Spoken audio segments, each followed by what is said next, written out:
ፍቅር ሲይዝ እንዴት ነው የሚያደርገው? ምን ነው ልጄ አዲስ ነገር አለ እንዴ? አይ ማይ። ታዲያ ምንድን ነው? ይቅርታ ማይ። ለምኑ ነው ይቅርታው? ብርሃን ሳልወድ አልቀርም። ማንን? እዚህ ተመልሶ ከመጣ ጀምሮ ለሱ ያለኝ ነገር በጣም እየተሰማኝ መጥቷል። ማን ነው እሱ? ምንድን ነው ብርሃን? ዴቭን አፈቀርኩት መሰለኝ። ምን አልሽ አንቺ? እንደነገርኩሽ ነው ማይ። ይቅርታ አድርጊልኝ። በቃ ከአቅሜ በላይ ስለሆነብኝ ነው። አንቺ ወራዳ፣ ይሄን ቅሌትሽን ማንም እንዳይሰማኝ እንደሰማሁሽ እንጂ ጉድ እኮ ልሳምሽ። ዛሬ ግን እንዴት ነው? ወደ ቤት አትሄድም እንዴ? ሰለችሽ? ዛሬ ነገር እያለ ነው። በሰላም ነው? አዎ በሰላም ነው። እኔማ ጓደኛ እስክመጣ ድረስ ላዳበድሽ ነበር። አንቺ ግን ጥጋበኛ ነሽ። ኧረ ደግሞ ከመቼው ተቀየርክ? ሰላም የአደይ ድራማ ፋሚሊዎች፣ የአደይ ድራማ ቤተሰቦች እንዴት አላችሁ? ሁሉ ፒስ፣ ሁሉ አማን፣ ሁሉ ፋይን ነው ወይ? እኔ ጋር ሁሉ ፒስ፣ ሁሉ አማን፣ ሁሉ ፋይን ነው። ዛሬ አደይ ድራማን እንዴት አያችሁት? ዛሬ በጣም የሚገርም አካሄድ ነው የሄደው። በጣም የሚደንቅ አካሄድ ነው ሄደው። እንግዲህ የቤዛ ወንድም ፍቅርን ሲጋተታት ነበር። በቃ እቤት ድረስ ሄዶ አይታችኋል። ከእናቷ ጋር ነው ሲብስበት፣ እንደውም ከእናቷ ጋር ነው እቤቷ ድረስ የሄደው ማለት ነው።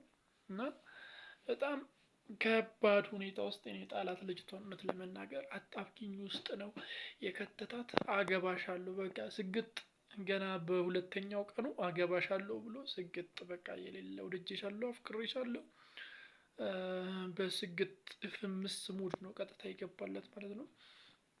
ያው ፍቅር እንደምታዩት እሷም ጠሽ ናት። ስትል ነበር አላውቅም፣ አይንን ላፈር፣ አልሰማህም ምናምን በቃ የሌለ ገጭጓ ስትል ነበር እንዳያችሁት፣ በጣም በሚገርም ሁኔታ ማለት ነው።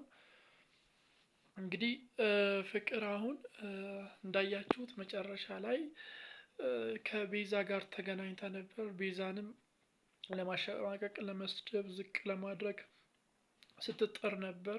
ቤዛ ግን አልሰማሽም ምናምን ስትላት ነበር። ከዛ ነው ወዲያውኑ ጥላት ሄደቻት። ቤዛና ወንድሟ ተገናኙ። ምን አድርጊ ነው የምትልሽ ምናምን ሲላት ነበር። ከዛም በቃ ወደ ቤት ግቢን ይመጣል ምናምን ብሎ ተከትሎ ያው አፍኗታል፣ አፍኖ ይዟታል። ፍቅርን አፍኖ ይዟታል። ወዴት ሊወስዳት ነው? ወዴት ሊወስዳት ነው? ፍቅርን ያፈናት ወዴት ሊወስዳት ይመስላችኋል?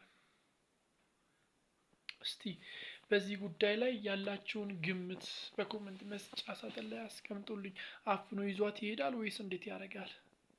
ምን ይፈጠራል ብላችሁ ታስባላችሁ በዚህ ጉዳይ? በሌላ በኩል ደግሞ ብርሃን ስታለቅስ ነበር፣ ስትነፋረቅ ብቻዋን ስትሆን ነበር። ያው ዴቭን አፈቀርኩት በሚል ሰበብ ለእናትየዋ ስትነገር እናትየዋ በጥፊ ነው ያላሰቻት፣ ማንም ሰው እንዳይሰማሽ ብላ የሚገርም ጥፊ አብልታታለች። በሌላ በኩል ጫኔ ደግሞ እጇን ይዟት ሲያስቸግራት ነበር። ያው አባትየው መጥቶ ወዲያው ነው እንድትለቅ ያደረጋት ወዲያው ነው መጥቶ ያስለቀቃት ማለት ነው እጇን። ብቻ በጣም የሚገርም ነው። እንግዲህ ለሊ ደግሞ ለዴቭ ደውላ ያለውን ነገር እየነገረችው ነበር። ልታሳውቅ ይገባል ምናምን ስትለው ነበር። ብቻ እስካሁን ድረስ ዴቭ ምንም አልተናገረም።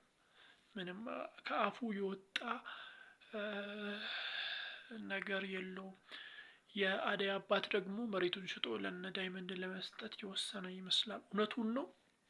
እውነቱን ነው ጫኔስ እውነቱን ነው ገዢ አግኝቻለሁ ያሉ እየፈለጉ ሊሰጧቸው ነው ወይስ ምን ሊያደርጉ ነው ብላችሁ ታስባላችሁ? እስቲ በዚህ ጉዳይ ያላችሁን ሀሳብ፣ በዚህ ጉዳይ ላይ ያላችሁን እይታ በኮሜንት መስጫ ሳጥን ላይ አስቀምጡልኝ። በሌላ በኩል ደግሞ እንዳያችሁት ሄለን መታለች። ከአደይ ጋርም ተገናኝተዋል፣ ሲያወሩ ነበር። ኢቭኒፍ ከሮማን ጋር ካሹ ጋርም ተገናኝተው ሲጫወቱ ምናምን ነበር። አበበ ደግሞ ያው ከኪንጎ ጋር ተገናኝቷል። ከኪንጎ ጋር ቁጭ ብሎ ሲያወራ ነበር። እንዲህ ስራውን ሁላ ሲጠይቀው ነበር እንደምትሰሩት ምናምን ብሎ ሲጠይቃቸው ነበር።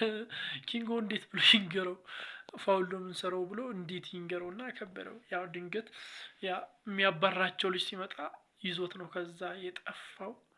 ለምንድነው እንደዚህ ምናምን የምትሮጠው ምናምን ብሎ ብዙ ሲያወራው ነበር። ብቻ የሆነ ከዳይመንድ ጋር የሆነ ችግር ከዚህ ሰውዬ ጋር አለብን፣ ዳይመንድ ሲመጣ በሚገባው ቋንቋ ያናግረዋል ምናምን ብሎ ብቻ ነገርየውን አስቀይሶታል። እስቲ በቀጣይ ክፍል ላይ ምን ይፈጠራል ብላችሁ ታስባላችሁ? የምታስቡትን ሀሳብ አስተያየቶቻችሁን፣ ግምቶቻችሁን በሙሉ በኮሜንት መስጫ ሳጥን ላይ ያስቀምጡልኝ። ቻናል አዲስ ከሆናችሁ ሰብስክራይብ በማድረግ የደወል ምልክቷን መጫን እንዳይዘነጋ።